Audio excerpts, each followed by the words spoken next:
Yes, so it's a novel about basically two main characters, two people who have never met, will never meet, but they affect each other's lives profoundly. Levi Norman lives, his story is set in the 80s, and Linda Standish, her story is set in the present day.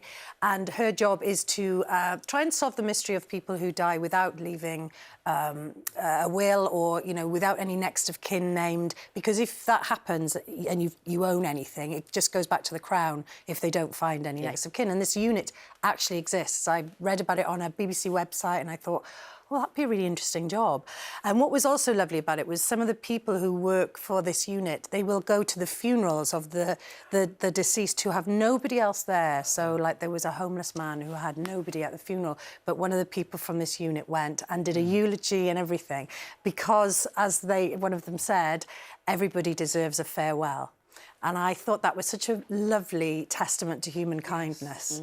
And I thought I'd love to create a character whose job that was.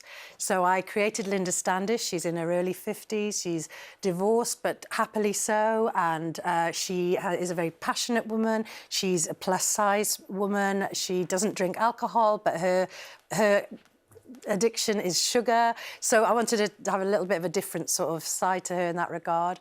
And in discovering, she has to travel to this remote Scottish island to solve the mystery of Levi Norman, who is a Welshman who ended up living alone, rejecting society. And she has to solve the mystery of him, try and find out why he was there. And in doing so, her own story kind of unravels. She finds out more about herself.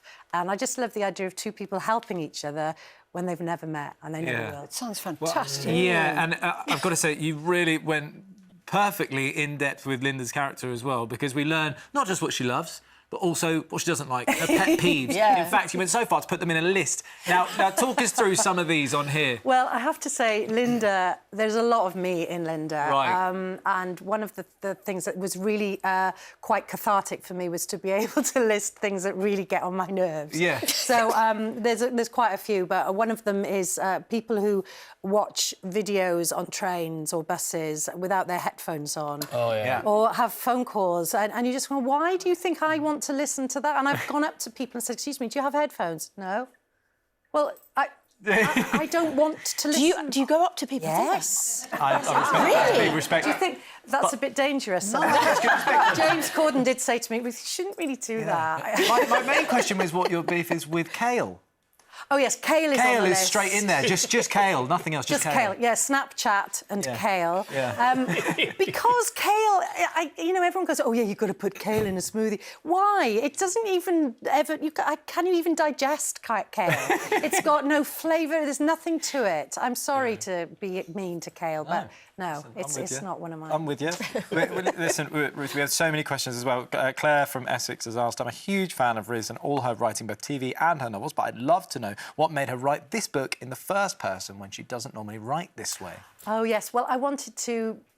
My previous 3 books were all written sort of third-person, past tense, and I just wanted to write part of this book, i.e. Linda's story, in the present tense and first person, so that I could make it more of a monologue. And I think because of being an actress, I could sort of inhabit the voice. The challenge, though, was that she is actually Scottish, Linda. So I have done the audiobook, and I apologise to the entire nation of Scotland for my Scottish accent. But I did really enjoy doing it. I really enjoyed bringing her to life. And did it make you think, though, if it was turned into a series, you'd like to play it and play that lead role? I'll be furious if they don't give me the part. Absolutely. I'd quite like to audition for that part. It sounds pretty good. So. Well, actually, there is a part of a rather chunky Scot in there. So, yeah, if you could... Great. Sort of, yeah. You've got the part.